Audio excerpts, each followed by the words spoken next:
V. I. Lenin. On the Provisional Revolutionary Government. Article 2. Only from below, or from above as well as from below. In our previous article analyzing Plekhanov's reference to history, we showed that he draws unwarranted general conclusions on points of principle from statements by Marx, which apply wholly and exclusively to the concrete situation in Germany in 1850. That concrete situation fully explains why Marx did not raise, and at that time could not have raised, the question of the Communist League's participation in a provisional revolutionary government. We shall now proceed to examine the general, fundamental question of the admissibility of such participation. In the first place, the question at issue must be accurately presented. In this respect, fortunately, we are able to use a formulation given by our opponents and thus avoid arguments on the essence of the dispute.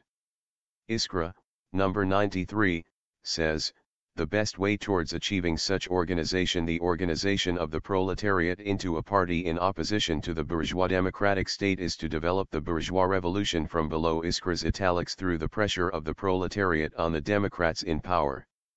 Iskra goes on to say that V. wants this pressure of the proletariat on the revolution to proceed not only from below, not only from the street, but also from above, from the marble halls of the provisional government. The issue is thus clearly stated. Iskra wants pressure from below, V. wants it from above as well as from below. Pressure from below is pressure by the citizens on the revolutionary government. Pressure from above is pressure by the revolutionary government on the citizens. Some limit their activity to pressure from below, others do not agree with such a limitation and demand that pressure from below be supplemented by pressure from above. The issue, consequently, reduces itself to the question contained in our subtitle, only from below, or from above as well as from below. Some consider it wrong in principle for the proletariat, in the epoch of the democratic revolution, to exert pressure from above, from the marble halls of the provisional government.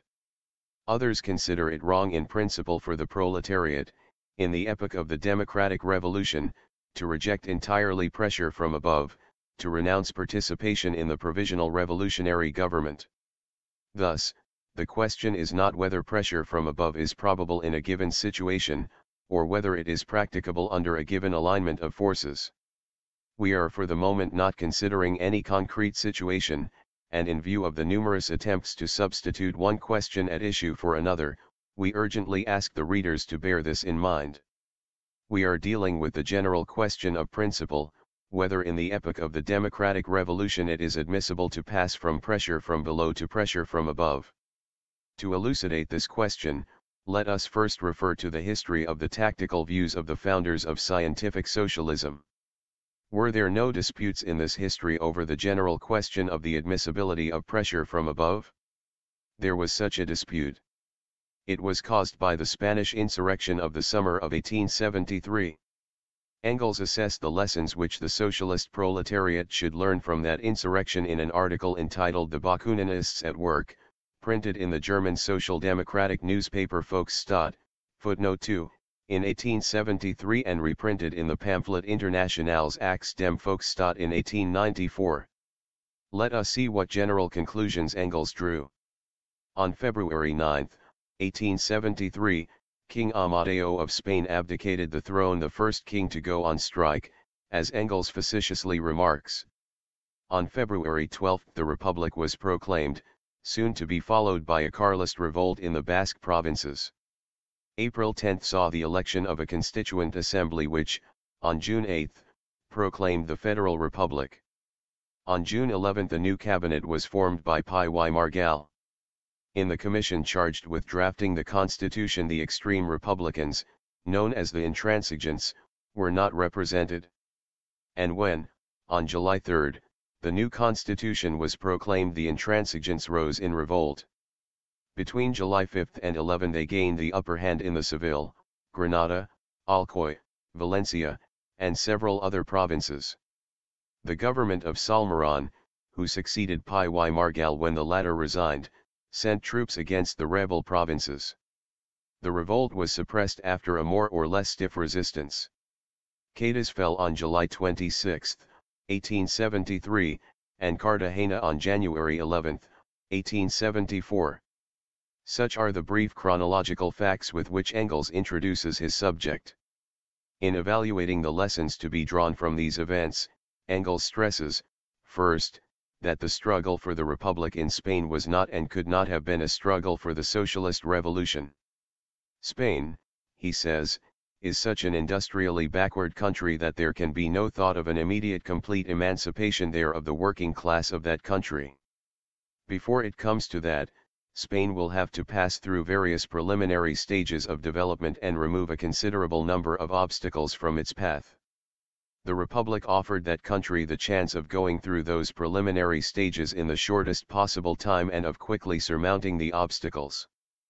But that chance could be utilized only through the active political intervention of the Spanish working class. The mass of the workers felt this. They strove everywhere to have a part in the events, to take advantage of the opportunity for action, instead of leaving the owning classes, as heretofore, a clear field for action and intrigues.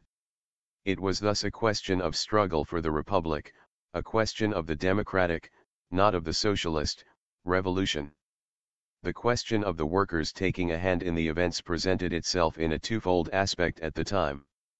On the one hand, the Bakuninists, or Alliancists, the founders of the Alliance for Struggle Against the Marxist International, negated political activity, participation in elections, etc. On the other hand, they were against participation in a revolution which did not aim at the immediate and complete emancipation of the working class. They were against participation of whatever kind in a revolutionary government. It is this second aspect of the question that holds special interest for us in the light of our dispute. It was this aspect, incidentally, which gave rise to the formulation of the difference in principle between the two tactical slogans. The Bakuninists, says Engels, had for years been propagating the idea that all revolutionary action from above was pernicious, and that everything must be organized and carried out from below upward. Hence, the principle, only from below, is an anarchist principle. Engels demonstrates the utter absurdity of this principle in the epoch of the democratic revolution. It naturally and inevitably leads to the practical conclusion that the establishment of revolutionary governments is a betrayal of the working class. The Bakuninists drew this very conclusion, which they elevated into a principle, namely, that the establishment of a revolutionary government is but a new deception and a new betrayal of the working class. We have here, as the reader will see, the same two principles which the new Iskra has arrived at, namely, 1. That only revolutionary action from below is admissible, as opposed to the tactics of from above as well as from below. 2. That participation in a provisional revolutionary government is a betrayal of the working class. Both these new Iskra principles are anarchist principles. The actual course of the struggle for the Republic in Spain revealed the utter preposterousness and the utterly reactionary essence of both these principles. Engels brings this truth home with several episodes from the Spanish Revolution. The revolution, for example, breaks out in Alcoy, a manufacturing town of comparatively recent origin with a population of 30,000. The workers' insurrection is victorious despite its leadership by the Bakuninists, who will, in principle, have nothing to do with the idea of organizing the revolution. After the event, the Bakuninists began to boast that they had become masters of the situation. And how did these masters deal with their situation, asks Engels. First of all, they established in Alcoy a welfare committee, that is, a revolutionary government. Mind you, it was these selfsame Alliancists, Bakuninists, who, only 10 months before the revolution, had resolved at their Congress, on September 15, 1872, that every organization of a political, so-called provisional or revolutionary power can only be a new fraud and would be as dangerous to the proletariat as all existing governments.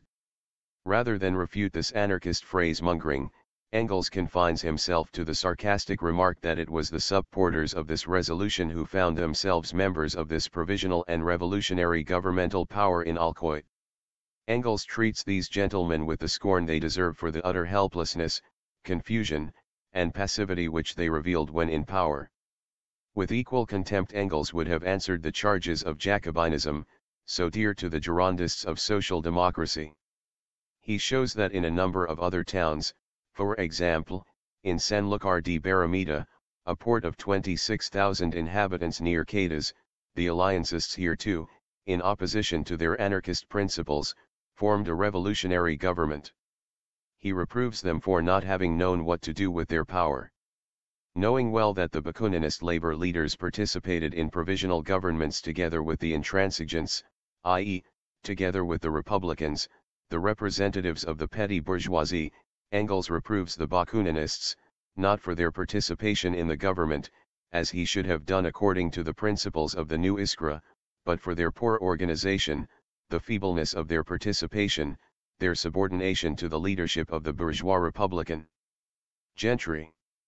With what withering sarcasm Engels would have flayed those people who, in the epoch of the Revolution, try to minimize the importance of technical and military leadership, may incidentally be seen from the fact that he reproved the Bakuninist labor leaders for having, as members of the revolutionary government, left the political and military leadership to the bourgeois Republican gentry, while they fed the workers with bombastic phrases and paper schemes of social reforms. A true Jacobin of social democracy, Engels not only appreciated the importance of action from above, he not only viewed participation in a revolutionary government together with the Republican bourgeoisie as perfectly legitimate, but he demanded such participation, as well as energetic military initiative on the part of the revolutionary power, considering it his duty to give practical and guiding military advice. Nevertheless, he says, the uprising, even if begun in a brainless way, would have had a good chance to succeed, had it been conducted with some intelligence. Footnote 1, if only in the manner of the Spanish military revolts, in which the garrison of one town rises, marches on to the next, sweeping along with it the town's garrison previously worked on by propaganda, and, growing into an avalanche, the insurgents press on to the capital, until a fortunate engagement, or the crossing over to their side of the troops sent against them, decides the victory. This method was especially applicable in the given situation. The insurgents had long been organized everywhere into volunteer battalions, whose discipline, true, was pitiable, yet assuredly not more pitiable than that of the remnants of the old, largely demoralized Spanish army. The government's only dependable troops were the gendarmes, and these were scattered all over the country. The thing was, above all, to prevent these gendarmes from being drawn together, which could be done only by a bold assumption of the offensive in the open field. Such a course of action would not have involved much danger, since the government could only put up against the volunteers equally undisciplined troops. For anyone bent on winning there was no other way.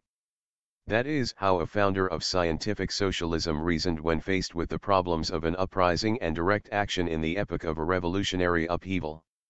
Although the uprising was begun by the petty bourgeois republicans and although confronting the proletariat was neither the question of the socialist revolution nor that of elementary political freedom, Engels set very great store on the highly active participation of the workers in the struggle for the republic. He demanded of the proletariat's leaders that they should subordinate their entire activity to the need for achieving victory in the struggle, which had begun. Engels himself, as a leader of the proletariat, even went into the details of military organization. He was not averse to using the old-fashioned methods of struggle by military revolts when victory demanded it. He attached paramount importance to offensive action and the centralization of the revolutionary forces. He bitterly reproved the Bakuninists for having made a principle of what in the German Peasant War and in the German uprisings of May 1849 was an unavoidable evil, namely, the state of disunion and isolation of the revolutionary forces, which enabled the same government troops to put down one uprising after another. Engels' views on the conduct of the uprising, on the organization of the revolution, and on the utilization of the revolutionary governmental power are as far removed from the tailist views of the new Iskra as heaven is from earth. Summarizing the lessons of the Spanish Revolution, Engels established in the first place that the Bakuninists, as soon as they were confronted with a serious revolutionary situation, were compelled to give up their whole former program. To begin with, they had to scrap the principle of abstention from political activity and from elections, the principle of the abolition of the state.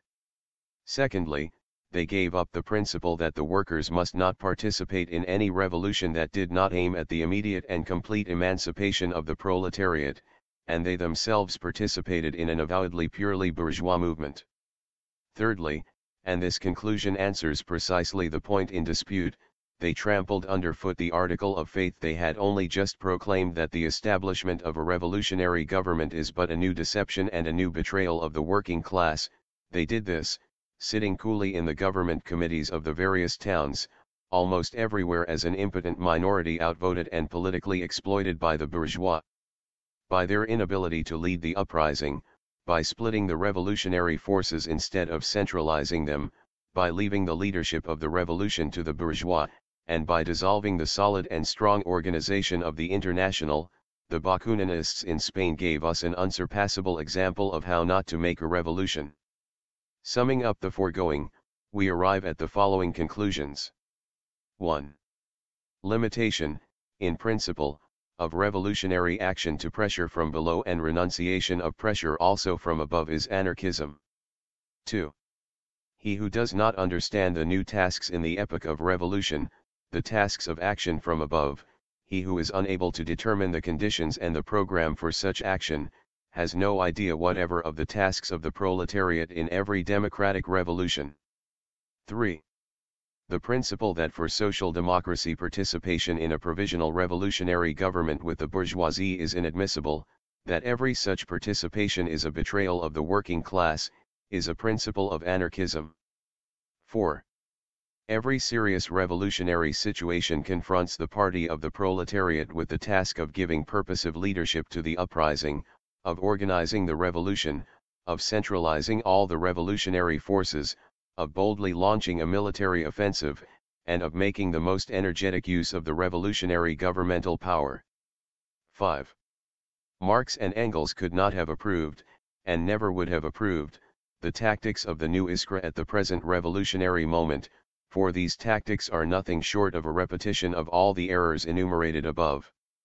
Marx and Engels would have called the new Iskra's doctrinal position a contemplation of the posterior of the proletariat, a rehash of anarchist errors. In the next article we shall discuss the tasks of the provisional revolutionary government. Footnote 3. Notes. 1. Where er nur mit etnigem Verstandgeleitet worden. Poor Engels. A pity he was not acquainted with the new Iskra. He would have known then how disastrous, noxious, utopian, bourgeois, technically one-sided, and conspiratorially narrow is the Jacobin idea that an insurrection can be conducted. Geleitet werden. Lenin. 2. Der Volksstaat, the People's State, central organ of German social democracy, published in Leipzig from 1869 to 1876, edited by Wilhelm Liebknecht. Marx and Engels contributed to the newspaper. 3. Lenin's third article on the subject of the provisional revolutionary government did not appear in print. Lenin dealt with the question of the aims of the provisional revolutionary government in his sketch of a provisional revolutionary government, see pages 534 to 36. In his article The Revolutionary Army and the Revolutionary Government, see pages 559 to 67 this volume, and in his book Two Tactics of Social Democracy in the Democratic Revolution.